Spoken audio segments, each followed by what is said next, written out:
Hello people, Zach here again today, and this video is going to be a little bit different from the type of video that I normally do on my channel.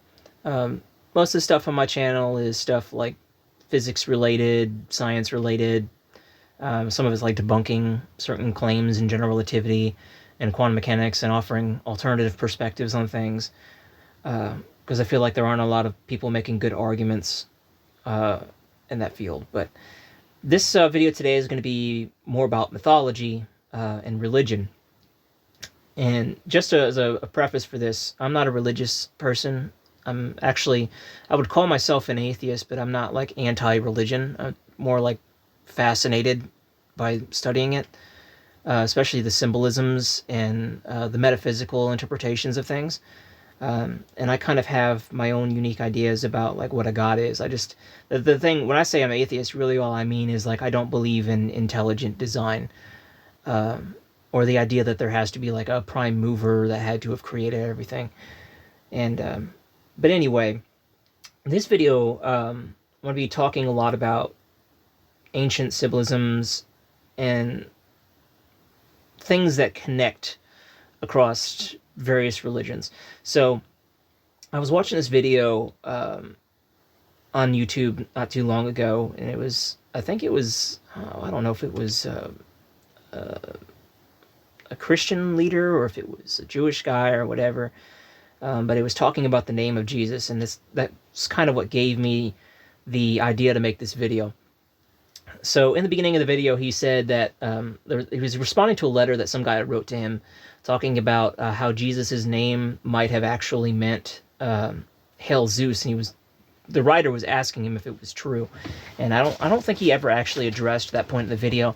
But I was sitting here thinking about it, and I was like, actually, I don't know if it's true either, but I could understand like it maybe if it could be interpreted that way if you heard the Hebrew name and like you tried to interpret that name from like a Greek language or something. And so I mean, it might not be the actual origin of it, but it would be an interpretation of it. But what really got me about this is like, actually, it would make perfect sense if it actually did mean Hail Zeus.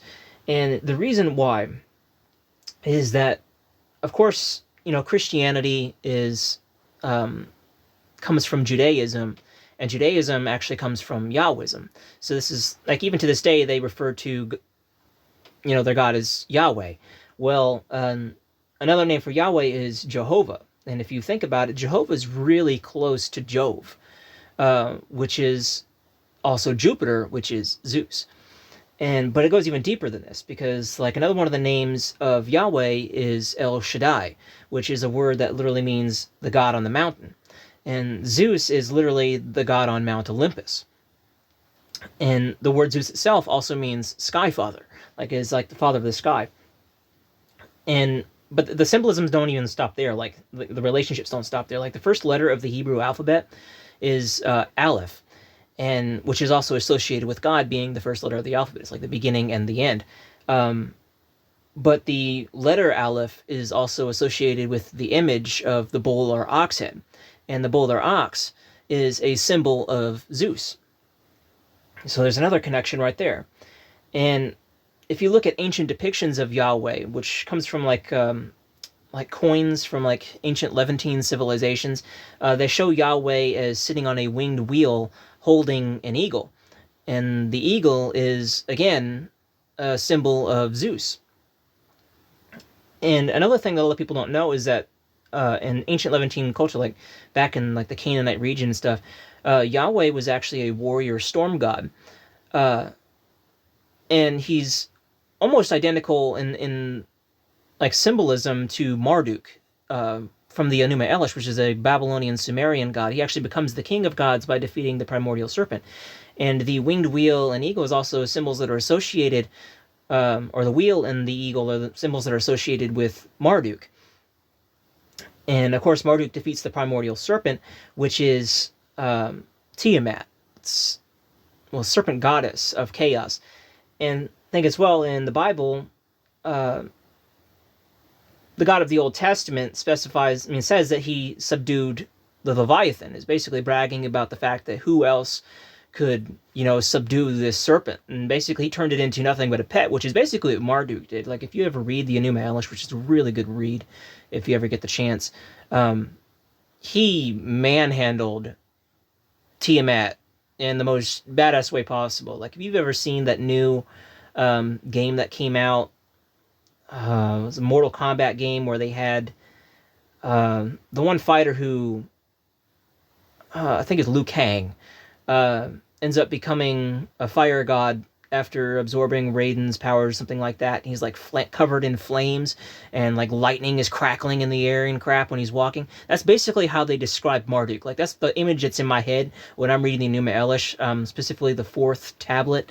That's the image like I'm seeing in my head, is like this guy just coming in, like he's literally burning from within. That's how they describe him, and like the air is just like crackling. So, and even I think even in the Bible, they had a similar description like that of Yahweh coming onto the battlefield. Which book was it? I can't remember, but there was one part where they described him coming onto the field and like the mountains were shaking and stuff. It was really cool. But anyway, like I said, Marduk shares the same exact symbols and the same exact descriptions, and they both subdue the primordial serpent, which in Marduk's case was called Tiamat, and in the Bible's case was Leviathan. And the interesting thing here as well is that Zeus was also a warrior who overthrew the Titanomachy, and he did so by overthrowing his father, who was Cronus, and Cronus is symbolized by the serpent. So it's, again, the same exact symbols coming into play. Now, that winged wheel and the eagle are also representative of another god in Zoroastrianism called Aru Mazda, or Haru Mazda. I'm not sure what the proper pronunciation of that is.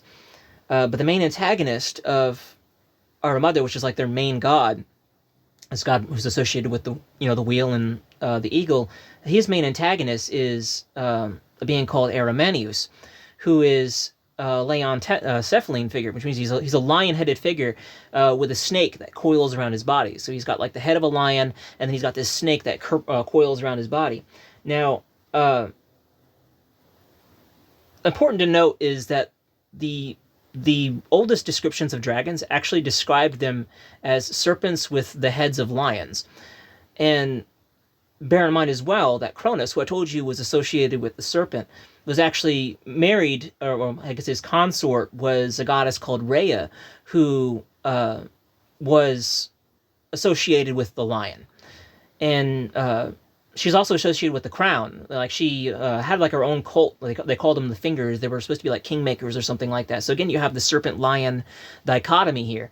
And but anyway, Arimaneus, if you think about it, this Cephaline figure, this lion-headed, like snake coil thing, is also like a personification or like humanization of a creature known as the demiurge in Gnosticism, which is literal. It's a literal snake with a lion's head, which is kind of like, you can almost think of it as being a more literal interpretation of what they used to call a dragon. But the demiurge is often depicted. I mean, it has names. It actually goes by several names. Yaldabaoth. What was it? Saklas and Samael. Saklas, I think, means fool, and Samael, I think Samael's like another insult, if I'm not mistaken. But anyway, the demiurge is often depicted inside of the primordial egg, or like the egg of creation. And this egg, this primordial egg, is also depicted in different ways. One of them is they put wings on it, in which case they call it the Neph. And they're bird wings, which symbolizes it's a bird egg, right? And other depictions you'll just see the egg, but wrapped in a serpent. Now, here's something interesting here. When a snake incubates a rooster egg, that in mythology, that's how you get a basilisk. And a basilisk is also known as the king of serpents. And it's the creature that if you look into its eyes, it instantly kills you. Now, here's another interesting thing. That title, King of Serpents, is also the same exact title that's given to a creature in Hindu mythology known as Sheshanaga, or Adishesha, literally the King of Serpents. And this is basically like the pet of Lord Shiva. And Sheshanaga is said to have five, depending on which interpretation, like sometimes they say it's 5 heads, sometimes they say 7 heads, sometimes they say 10 heads. And each of these heads is adorned with a crown. Which, if you're familiar with the Bible at all, in Revelations, they talk about how the serpent or the dragon of the end times has multiple heads that are each of which are adorned with crowns. So it's the exact same description. And of course, this Sheshanaga is actually said that when it uncoils and coils, it actually signifies like the flow of time and the beginning and end of the universe. So like when the serpent uncoils, time begins, and then when it coils back up, it's the end times. And that's so yeah, I mean, it's all the symbolism, it's all connected. It's the same exact dragon across, Hindu, ancient Babylon / Sumeria, the Old Testament. It's all connected. It's the exact same symbols, the exact same stories every single time. And so I could understand, like, thinking about this, why it would make perfect sense for Jesus' name to possibly be interpreted to hail Zeus, because if you think about it in a different way, as like Zeus actually literally being the same being, just like different plot or story, whatever to call it. It's akin to Jesus' name meaning praise God, which is kind of funny considering that the most widely accepted origin of the name is God's salvation. So it's like literally his name would be interpreted as God's salvation or praise God. But it gets even deeper than this. Okay, so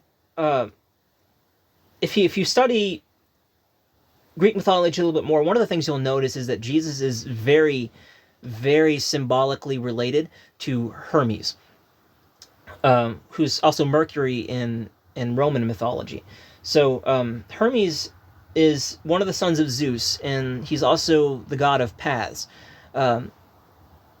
basically of roads and boundaries.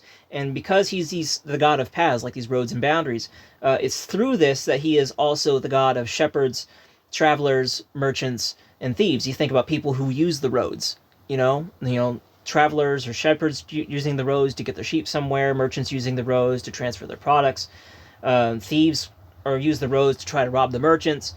And another type of group of people that use the roads are envoys and messengers, people who work for diplomats and they're sending the messages, communicating. So it's by this he's also the god of envoys, messengers, and of commerce, and of diplomacy and politics. Because if you're an envoy, you're a representative of a particular government or political figure. Now, it's through this that, like, because he's a literal envoy messenger, Hermes is actual literal envoy messenger of the gods. He's one of the very few gods who can easily travel back and forth between the world of the gods and the world of men. And he sort of like makes deals between them. And now here's where the things get a little bit deeper, because like up until this point, you might be able to see a vagueness here. You might say, well, how is that really related to Jesus? Now we're going to start getting into the actual symbols here. Okay, so he's often depicted as carrying a lamb on his shoulders, which is one thing that you see in a lot of depictions of Jesus, that's a subtle thing. You say, oh, that's just a coincidence, right? But let's just go ahead and keep going. Some of his symbols also include incense, fish, tonged sandals, which I think they call talaria, a satchel or pouch, like a coin purse, because again, it's really associated with commerce and merchants, and the rooster. Now, the rooster, which is also known as the cockerel, is associated with rebirth and reincarnation by merit of the fact that its crow signals the new dawn. And it's also this that the rooster is associated with the phoenix and the simurgh, which is another ancient creature that goes all the way back to like ancient Babylon and ancient Sumeria. And Hermes also carries a caduceus. That rod that has the two snakes coiling up to the top where you see the bird wings. And the caduceus is actually in essence the same type of staff that's carried by another Greek god known as Asclepius, who is the god of medicine and healing. So Hermes is actually carrying around this rod, which is in essence the same type of rod that's carried by the god of medicine and healing. Now, going full circle, Jesus is the son of God, just like Hermes is the son of Zeus. He's well known for having been visited by Magi who brought him gifts of incense and myrrh when he's a baby, when he was first born. He travels all over the place, healing people, and spreading God's message. He's a literal messenger of the God and also representative of God. He's God's representative. He's God incarnate, God on earth, but also representative of the gods, just like Hermes. And very strongly associated with shepherds. And again, like as I said before, depicted as carrying lambs. Two of his most well-known miracles include feeding a ton of people with only 2 fish, and having arisen from the dead, reincarnated. And of course, he was sold out by one of his disciples for a pouch containing 20 pieces of silver. And he was crucified next to a thief. And he was often criticized for associating with merchants. I believe there's a point, I think there was a section in the Bible where he was actually criticized because he kept associating with merchants. And I think one of his disciples actually was as well. I don't know, it's been a while since I read it.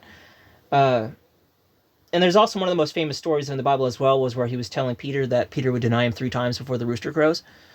So again, you have this association with traveling, being an envoy / messenger of the gods, of shepherds, thieves, roosters, fish. And these aren't just like common symbols. These are all of the most commonly associated symbols associated with Jesus. And they're all symbols that are associated with Hermes.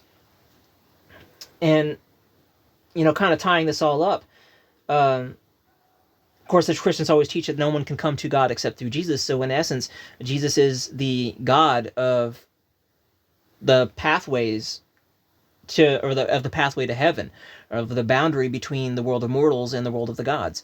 So, it's the same exact thing. And so this is one of them. This is one of the things. Like, I'm wondering if there's like a prophetic thing to this, like a self-fulfilling prophetic thing, or if it's